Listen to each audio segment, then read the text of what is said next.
So what do you see کہ آنے والے دنوں میں پاکستان کی سیاست کے اندر from government point of view کیا امپیکٹ ہوگا اس کا؟ دیکھیں، اس میں کوئی شک نہیں ہے کہ ایک بہت امپورٹنٹ تعیناتی ہے، اس کے پس منظر میں ایک لانگ مارچ ہے، ایک ڈیمانڈ ہے الیکشنز کے ہونے کی. تو میاں صاحب جو ہیں وہ ظاہر ہے کہ ان کو اپریز کرنا بھی ضروری ہے کہ اس وقت حکمت عملی جو ہے وہ کیا ہوگی. ابھی تک جو نئی تعیناتی ہے اس کے حوالے سے یہ بڑی نوٹ وردی بات ہے کہ کوئی ابھی تک فیصلہ یا جو ہے وہ نوٹیفیکیشن نہ صرف سامنے نہیں آیا ہے، بلکہ فوج کی طرف سے جو آئی تھنک سمری منگوائی جاتی ہے کہ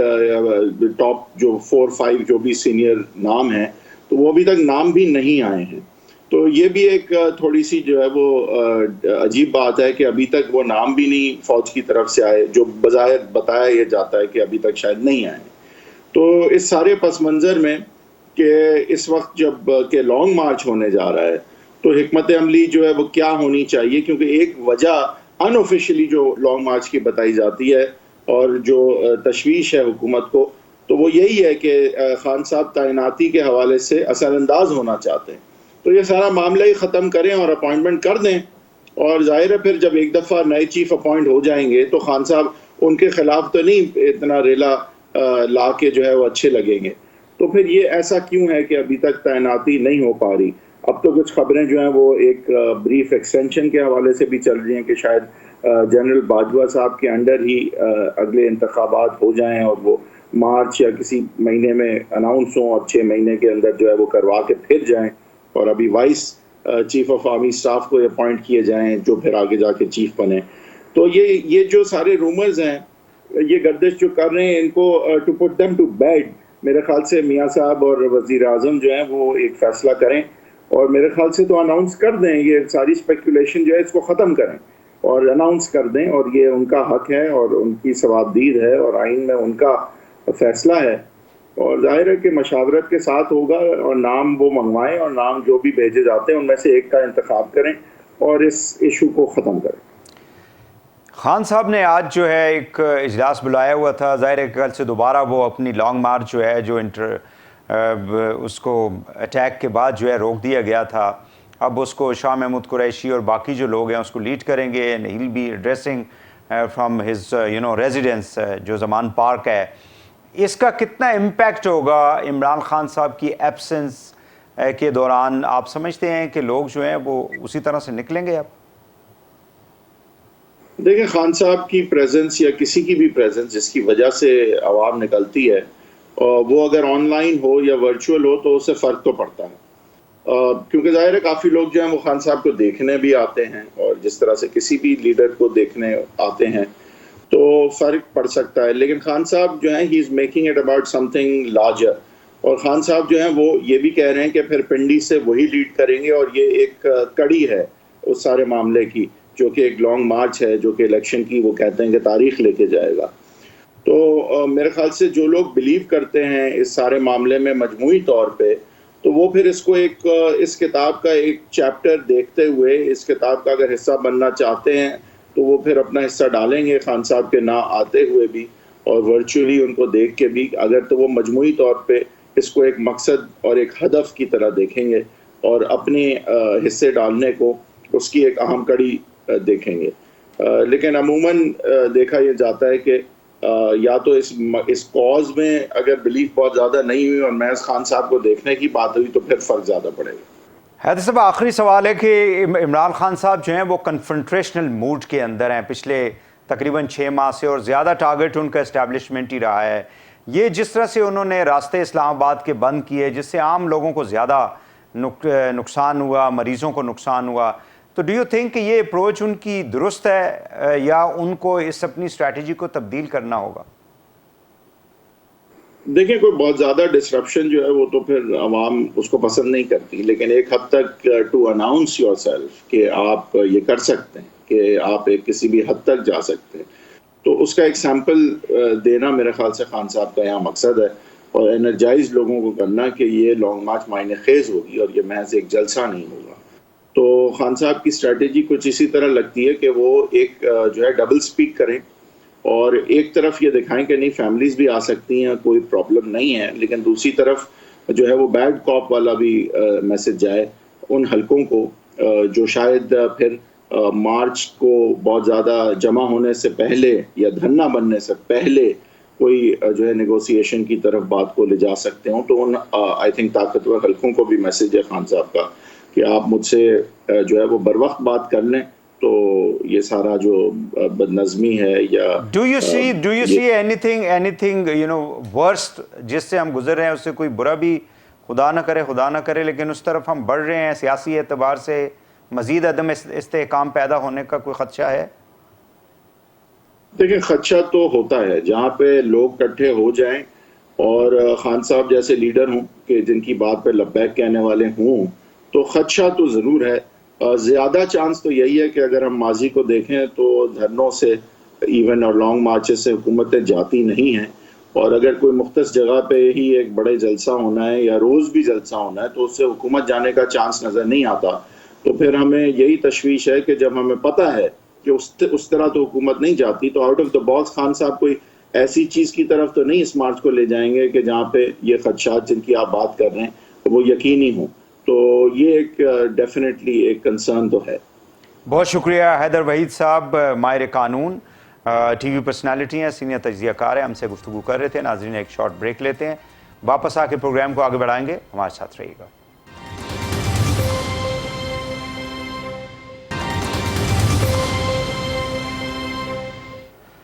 ویلکم بیک. ناظرین، آج وزیر خزانہ پاکستان جناب اسحاق ڈار صاحب نے کہا ہے کہ سود کا جو نظام ہے اس سے ہم باہر نکل رہے ہیں، اور اس حوالے سے آپ کو معلوم ہوگا کہ چند ماہ قبل جو ہے وہ شریعت کورٹ نے ایک فیصلہ دیا تھا جو کہ جماعت اسلامی پاکستان جو ہے وہ یہ مقدمہ لے کر وہاں پہ گئی تھی، اور انہوں نے ڈائریکشن دی تھی گورنمنٹس کو کہ ایک پیریڈ آف ٹائم ہے جس میں آپ نے موجودہ جو بینکنگ کا نظام ہے اس سے آپ نے سود سے پاک جو بینکنگ ہے اس کو متعارف کروانا ہے. اس حوالے سے ابھی ہم گفتگو کریں گے. میرے ساتھ موجود ہیں ڈاکٹر فرید پراچا صاحب، نائب امیر ہیں جماعت اسلامی کے اور سابق پارلیمنٹیرین ہیں. بہت شکریہ ڈاکٹر صاحب، آپ نے ہمیں ٹائم دیا. سب سے پہلے تو یہ بتائیے گا کہ یہ کب تک یہ جو ہے اس کے اوپر عمل درآمد ہو سکتا ہے according to the direction of the court? جی بسم اللہ الرحمن الرحیم. ایک تو میں شکریہ بھی ادا کرتا ہوں آپ کا کہ آپ نے اس اہم موضوع پہ آج یہ گفتگو رکھی ہے، اور اسحاق ڈار صاحب کا بھی جو چیزیں اگرچہ آئینی ہیں انہیں خود بخود کرنی چاہیے، لیکن جب بھی حکومتوں کو خیال آ جائے تو بہرحال ہم سمجھتے ہیں کہ جی قوم کی طرف سے ان کا شکریہ ادا کرنا چاہیے. عدالت وفاقی شرعی عدالت نے بڑے طویل ایک بحث کے بعد اور بڑے مدلل طریقے سے انہوں نے 28 اپریل 2022 کو جو 26 رمضان المبارک تھا اور 27ویں رمضان المبارک کی شب بنتی تھی، اس مبارک موقع پہ انہوں نے یہ فیصلہ دیا. ان میں سے چیف جسٹس محمد نور مسکان زئی تھے جو اب شہید بھی ہو چکے ہیں، اللہ تعالیٰ ان کی شہادت کو قبول فرمائے. تو بڑا تاریخی فیصلہ ہے، 318 صفحات پر مشتمل ہے، اور اس میں انہوں نے سود کی ہر قسم کہ جو جہاں بھی لفظ انٹرسٹ آیا ہے انہوں نے کہا کہ یہ اس سے مراد ربا ہے. پہلے حکومتیں اس کا لیتی تھی کہ جی یہ ربا نہیں ہے اور وہ ربا نہیں ہے اور بینک انٹرسٹ بھی نہیں ہے، یعنی آخر میں وہ مہاجن کا چھوٹا سا سود جو ہے وہ حرام قرار دے کے اور باقی سارا سودی نظام جاری رکھا ہوا تھا. اور یہ وہ واحد برائی ہے کہ جس کے خلاف اللہ اور رسول کی طرف سے اعلان جنگ ہے، اور کسی برائی کے خلاف خود اللہ اور رسول نے اعلان جنگ نہیں کیا لیکن اس کے خلاف کیا ہے. تو اب 3 تاریخیں دی تھی وفاقی شرعی عدالت نے، ان میں سے ایک 1 جون 2022 کی تھی، وہ گزر چکی ہے، اور اس میں 8 قوانین انہوں نے کہے تھے کہ یہ تو فوری طور پہ کالعدم قرار دے دیے جائیں. پھر ایک انہوں نے دی ہے 31 دسمبر 2022 کی جو آنے والی ہے، 1 آدھ مہینہ اب اس میں باقی ہے. اس میں انہوں نے کہا تمام سودی قوانین کو ختم کر کے متبادل قانون سازی کر لی جائے. ایک تاریخ پھر انہوں نے دی ہے، یہ 31 دسمبر 2027 ہے، یعنی بڑی کھلی مدت دے دی، 5 سال دے دیے ساری معیشت کو اسلامی بنیادوں پہ استوار کرنے کے لیے، سود کو مکمل ختم کرنے کے لیے، نظام زکوٰۃ کو رائج کرنے کے لیے، اسلامی نظام معیشت کے ثمرات سے قوم کو فیضیاب کرنے ڈاکٹر صاحب کے لیے۔ مجھے جی بالکل، اب مجھے یہ بتا دیں کہ اس کے اندر یہ جتنے بھی قوانین ہیں اس کو بنانے کے لیے ظاہر ہے کہ پارلیمنٹ کے اندر ان کو لانا ضروری ہوگا، تو اس پہ مشکلات کہاں پہ ہیں اس وقت جو پرابلم ہے؟ ایک تو یہ ہے کہ قانون سازی اٹ سیلف، اور پھر جو موجودہ بینکنگ کا سسٹم ہے، نظام ہے، چاہے وہ اسٹیٹ بینک کا ہے یا کمرشل بینکس کا ہے، اس میں، اور پھر ظاہر ہے کہ ہماری جو باہر کے ممالک کے ساتھ جو بھی ہماری ڈیلنگ ہوتی ہے، ان تمام چیزوں کو پھر کیسے ایڈریس کیا جائے گا؟ دیکھیے ایک بات تو میں یہ کہوں کہ اصل کمی جو ہے وہ نیت کی ہے، ارادے کی ہے، کمٹمنٹ کی ہے۔ اگر تو حکومت کی نیت ہو تو پھر یہ سارے کام ماضی کے اندر کتنے ہی کمیشن بنائے، خود حکومتوں نے بنائے ہیں، جن میں راجہ ظفر الحق کمیشن ہے، پروفیسر خورشید احمد کمیشن ہے، ایم اے حسنی یہ تھے اسٹیٹ بینک کے، ان کا مطلب بہت ساری چیزیں ہیں کہ جو وہاں پہ موجود ہیں۔ اس میں اس حد تک کام ہوا ہے کہ بینکنگ کا، اسلامی بینکنگ کا، کہ پیپر کس طرح سے ہوں گے، اس کے فارم کس طرح سے ہوں گے، اور دوسری کس طرح سے۔ اس لیے اصل اگر حکومتیں یہ فیصلہ کر لیں کہ یہ کرنا ہے تو اس میں قطعاً کوئی رکاوٹ نہیں ہے۔ اس میں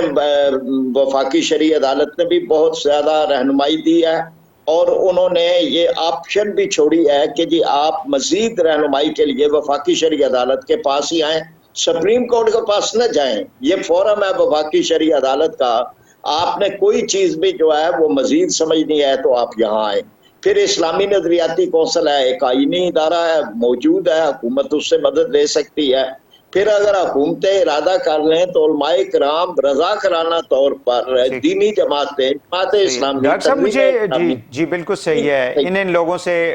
ہیلپ لی جا سکتی ہے۔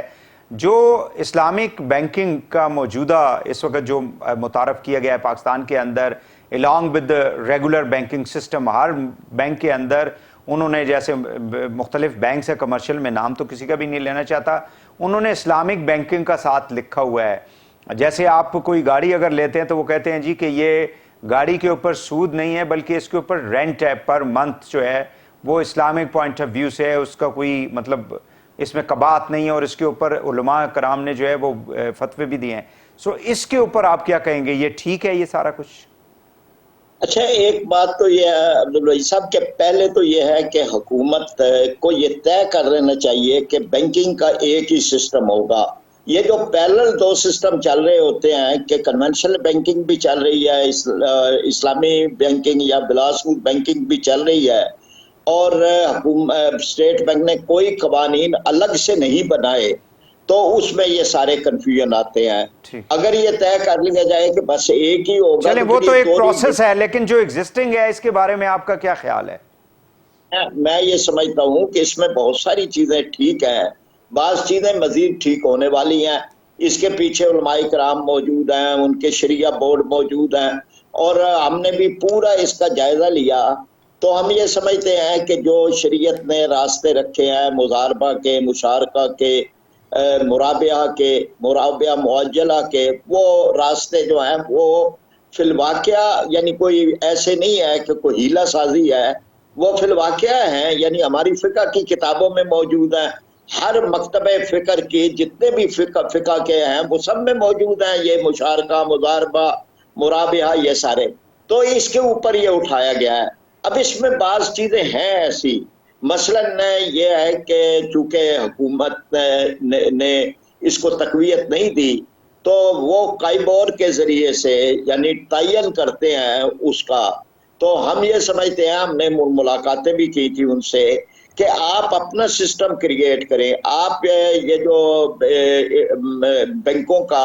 موجودہ نظام ہے، قائبور، لائبور وغیرہ، اس کو چھوڑ کے اپنے نظام وضع کریں۔ چلیں ٹھیک ہے پرائز صاحب، ٹائم کا تھوڑا سا ایشو ہے۔ آج عمران خان صاحب سے ملاقات ہوئی ہے سراج الحق صاحب نے کی، اور ڈیفینیٹلی وہ ان کی طبیعت کا پوچھنے کے لیے گئے ہوں گے۔ کیا اس میں کوئی سیاسی بات بھی ہوئی ہے، آگے چل کے کوئی پی ٹی آئی کے ساتھ جماعت اسلامی جو ہے وہ کوئی پولیٹیکل وہ کر سکتی ہے آپس میں اتحاد؟ نہیں، یہ تو ایک خیر سگالی کا تھا، صحت کے معاملے میں تھا. باقی جب لوگ بیٹھتے ہیں تو گفتگو بھی ہوتی ہے سیاسی حالات پہ. ہم یہ سمجھتے ہیں کہ یہ انتخابی معاملات وغیرہ تو بعد کی چیزیں ہیں، اور اس میں جماعت اسلامی نے اپنا شورا نے طے بھی کیا ہوا ہے کہ ہم یہ اتحادی سیاست وغیرہ نہیں اختیار کریں گے. چلیں، بہت شکریہ ڈاکٹر صاحب، تھینک یو ویری مچ. بہت شکریہ ڈاکٹر فرید پراچا صاحب، نائب امیر جماعت اسلامی. ناظرین ہمارے ساتھ موجود تھے. اور جو اس وقت سود سے پاک بینکنگ کا نظام جو ہے متعارف کیا جانا ہے پاکستان کے اندر، اس کے اوپر سیل حاصل جو ہے انہوں نے اپنا ایک اوپینین جو ہے وہ دیا ہے. آج کے لیے اتنا ہی. وحید حسین کو پروگرام سے اجازت دیجیے. اللہ حافظ.